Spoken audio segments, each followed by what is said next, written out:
बिस्मिल्लाहिर्रहमानिर्रहीम, अस्सलाम वालेकुम। आज का हमारा लेक्चर जो है lecture number 9, preparation for the PPSC lecture maths. आज हम ग्रुप थ्री के अंदर जो टॉपिक डिस्कस करेंगे वो आपके सामने लिखा हुआ है कम्यूटेटर्स।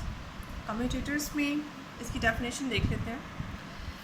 अच्छा जी, ये डेफिनेशन आपके सामने लिखी हुई है जी। अगर आपके पास एक ग्रुप है, उसमें से आप कोई से दो एलिमेंट सेलेक्ट करते हैं, उन दो एलिमेंट्स के रिस्पेक्ट से एक नया एलिमेंट बनाते हैं।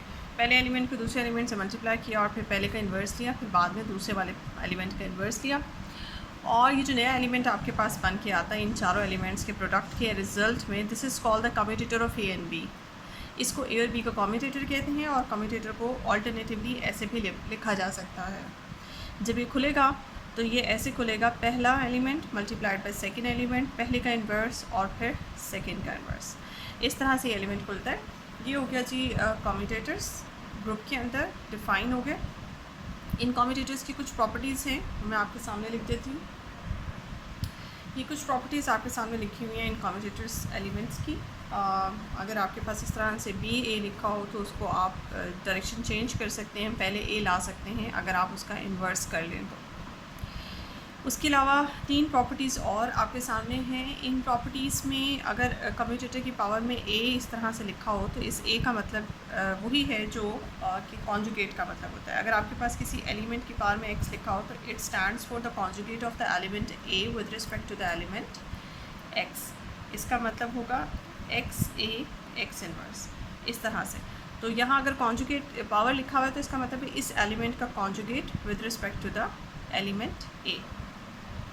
ये कुछ प्रॉपर्टीज़ आपके सामने हैं। बहरहाल इसके बाद हम बात करते हैं कम्यूटेटर ग्रुप की। कम्यूटेटर ग्रुप्स क्या होते हैं?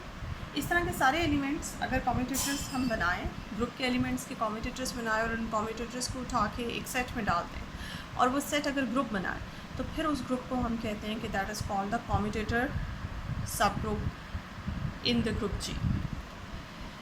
कम्यूटेटर और द डिराइव्ड सब ग्रुप की डेफिनेशन आपके सामने है। जी आपके पास एक ग्रुप है तो जी प्राइम, इसके ऊपर एक प्राइम होगा तो ये डिनोट करता है the subgroup which is generated by all the commutators of the group जी।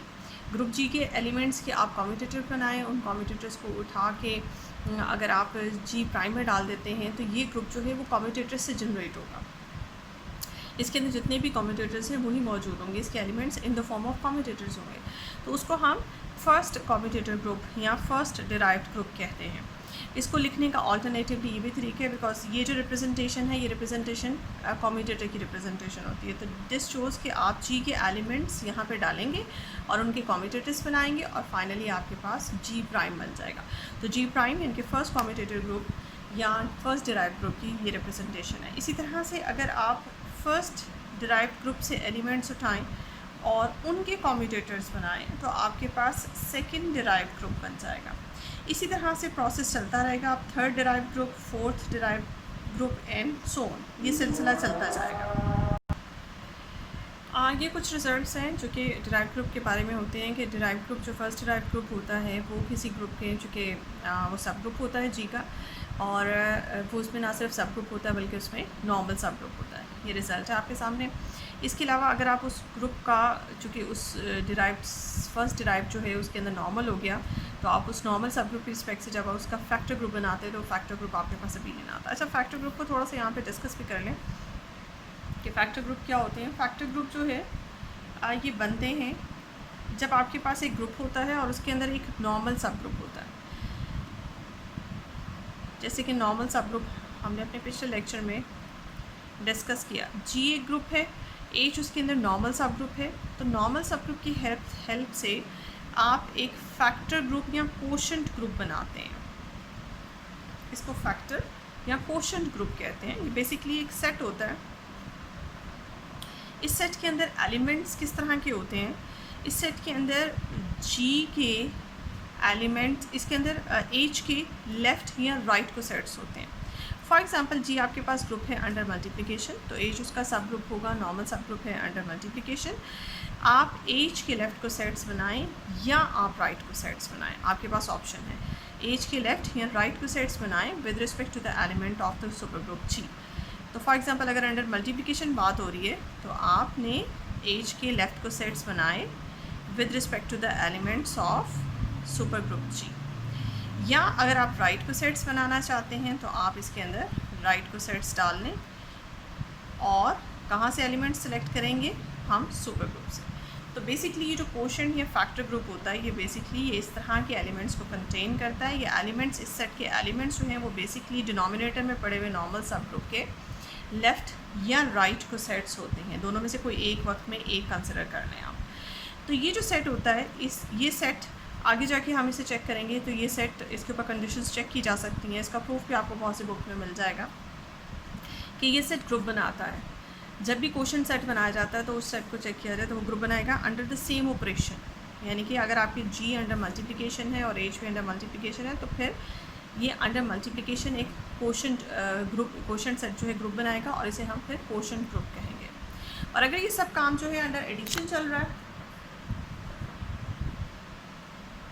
ये देखिए अगर आपका ये ग्रुप जो है अंडर एडिशन जो है वो ग्रुप है, ग्रुप अंडर ऑपरेशन जो है इसका एडिशन है, तो फिर जो आपके इस क्वेश्चन सेट के अंदर एलिमेंट्स आएंगे वो लेफ़्ट को सेट्स होंगे या राइट को सेट्स होंगे एच के विद रिस्पेक्ट टू एडिशन। ठीक है, लेफ़्ट या राइट को सेट अंडर एडिशन, और अगर आपका ग्रुप मल्टीप्लिकेशन के अंडर है तो फिर लेफ़्ट या राइट को सेट्स आपके आएंगे अंडर मल्टीप्लिकेशन। सो ये सेट जो है ये भी ग्रुप बनाता है और फिर इस तरह के ग्रुप को हम क्वेश्चन ग्रुप कहते हैं। ये ख़ास किस्म का ग्रुप होता है। तो इसी की मैं बात कर रही थी कि आपका चूँकि किसी ग्रुप के अंदर उसका जो फर्स्ट डिराइव ग्रुप होता है नॉर्मल होता है, तो यहाँ पे जो भी ग्रुप आता है, सब ग्रुप आता है, ये ऊपर सुपर ग्रुप, ये जी का सब ग्रुप होता है, नॉर्मल सब ग्रुप होता है। नॉर्मल सब ग्रुप के अलावा कोई और ग्रुप यहाँ पे ये फैक्टर ग्रुप नहीं बना सकता। तो आपको क्वोशिएंट ग्रुप या फैक्टर ग्रुप बनाने के लिए डिनोमिनेटर में आपको एक चाहिए होता है इसका नॉर्मल सब ग्रुप। तो चूँकि ये नॉर्मल है तो इसलिए जी बाय जी प्राइम आप ये एक बहुत अच्छे से आपके पास एक फैक्टर ग्रुप बन सकता है। तो ये फैक्टर ग्रुप जो होता है हमेशा कम्यूटेटर्स की रिस्पेक्ट से जो बनता है वो आपके पास एक अबीलियन होता है। इसके बाद नेक्स्ट टॉपिक है जी हमारे पास कैरेक्टरिस्टिक सब ग्रुप्स का। कैरेक्टरिस्टिक सब ग्रुप क्या होते हैं? फॉर एग्जांपल आपके पास जी एक ग्रुप है और एच इसका कोई सब ग्रुप है और ये आपके पास जो है ऑटोमॉर्फिज्म ऑफ जी, इस ग्रुप की जितनी पॉसिबल ऑटोमॉर्फिज्म्स हैं वो यहाँ पड़ी हुई हैं।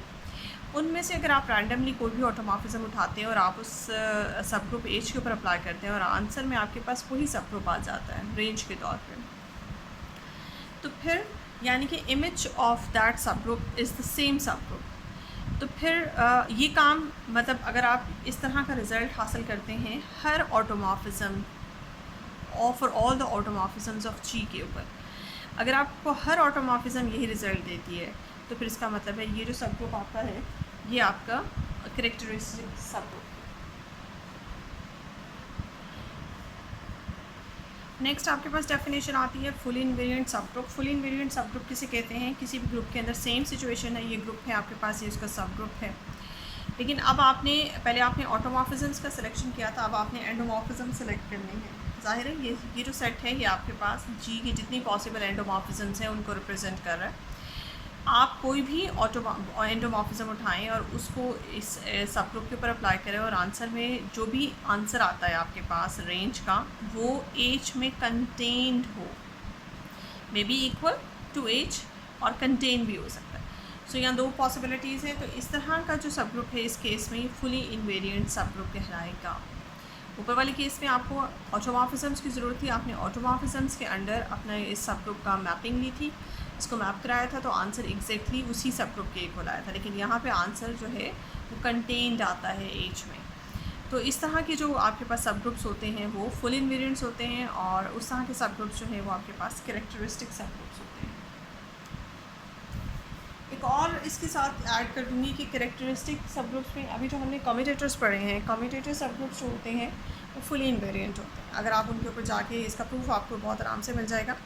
तो फुली इनवेरिएंट में कैरेक्टरिस्टिक सब ग्रुप्स फुली इनवेरिएंट के अंदर आपको कम्यूटेटर सब ग्रुप्स की बहुत अच्छी एग्जांपल मिलती है। इसके अलावा किसी भी ग्रुप का जो सेंटर होता है वो भी आपके पास कैरेक्टरिस्टिक होता है। ये कुछ रिजल्ट्स हैं जो मैंने आपके सामने लिखे हैं कि हर कम्यूटेटर सब ग्रुप जो होता है वो फुली इनवेरिएंट सब ग्रुप होता है। इसको चेक किया जा सकता है, इसका रिजल्ट इंपॉर्टेंट है, या आप अपने फिंगर टिप पर रख लें। सेकंड है आपका सेंटर ऑफ अ ग्रुप, किसी भी ग्रुप का जो सेंटर है वो हमेशा कैरेक्टरिस्टिक होता है। तीसरा है कि किसी भी ग्रुप के अंदर दो कैरेक्टरिस्टिक सब ग्रुप हमें हमेशा मिलते हैं। एक उसके अंदर दो ट्रिवियल सब ग्रुप्स होते हैं, आइडेंटिटी और ग्रुप खुद, ये हमेशा उसके अंदर करेक्टरिस्टिक सब ग्रुप होते हैं। इसके अलावा हर फुली इनवेरिएंट सब ग्रुप जो है उसके अंदर करेक्टरिस्टिक की प्रॉपर्टी छुपी होती है, लेकिन कॉन्वर्स ट्रू नहीं है। इनके हर करेक्टरिस्टिक हमेशा फुली इनवेरिएंट नहीं होता, लेकिन फुली इनवेरिएंट को आराम से हम करेक्टरिस्टिक चेक कर सकते हैं, उसके अंदर करेक्टरिस्टिक सब ग्रुप की भी प्रॉपर्टी होती है। तो एक फुली इनवेरिएंट हमेशा करेक्टरिस्टिक होता है। इसके अलावा हर करेक्टरिस्टिक सब ग्रुप हमेशा नॉर्मल सब ग्रुप होता है। ठीक है जी। कम्यूटेटर ग्रुप हमेशा फुली इनवेरिएंट होता है, सेंटर हमेशा करेक्टरिस्टिक होता है, नॉन ट्रिवियल हमेशा करेक्टरिस्टिक होते हैं, फुल इनवेरिएंट हमेशा करेक्टरिस्टिक होते हैं। इसके अलावा करेक्टरिस्टिक जो है वो हमेशा नॉर्मल होते हैं। फर्दर करेक्टरिस्टिक सब ग्रुप की प्रॉपर्टी है कि जो करेक्टरिस्टिक सब ग्रुप होगा वो हमेशा नॉर्मल सब ग्रुप ज़रूर होगा। तो फुली इनवेरिएंट में चूँकि करेक्टरिस्टिक होती हैं और करेक्टरिस्टिक नॉर्मल होते हैं, तो फिर इसका मतलब है ट्रांजिटिव लॉ से फुली इनवेरिएंट भी ऑलवेज नॉर्मल सब ग्रुप होते हैं। तो इसका मतलब ये हुआ कि फुली इनवेरिएंट सब ग्रुप और करेक्टरिस्टिक सब ग्रुप हमेशा नॉर्मल होते हैं। हम किसी भी ग्रुप का उसके फुली इनवेरिएंट सब ग्रुप या उसके करेक्टरिस्टिक सब ग्रुप की रिस्पेक्ट से कोशेंट ग्रुप ऑलवेज पॉसिबल है कि बन सकता है। आज के लेक्चर में होप्स कि आपको हमने स्टार्ट किया कम्यूटेटर से, और कम्यूटेटर से ऑनवर्ड हमारे कैरेक्टरिस्टिक और फुली इनवेरिएंट का हमने टॉपिक पढ़ा। होप्स कि आपको समझ आ गई होगी। इसमें जितने मोस्ट इंपॉर्टेंट रिजल्ट्स हैं वो मैंने आपके सामने रख दिए हैं, और यही मेन चीज़ें होती हैं जो आपकी इस्तेमाल होती हैं। आज के लेक्चर में सिर्फ इतना ही, एंड मिलेंगे इंशाल्लाह अपने नेक्स्ट लेक्चर के साथ। तब तक के लिए इजाज़त दीजिए, एंड आप मेरे चैनल को सब्सक्राइब करें और देखें और शेयर करें, और प्लीज़ अपने कमेंट्स भी ज़रूर दें। Thank you so much.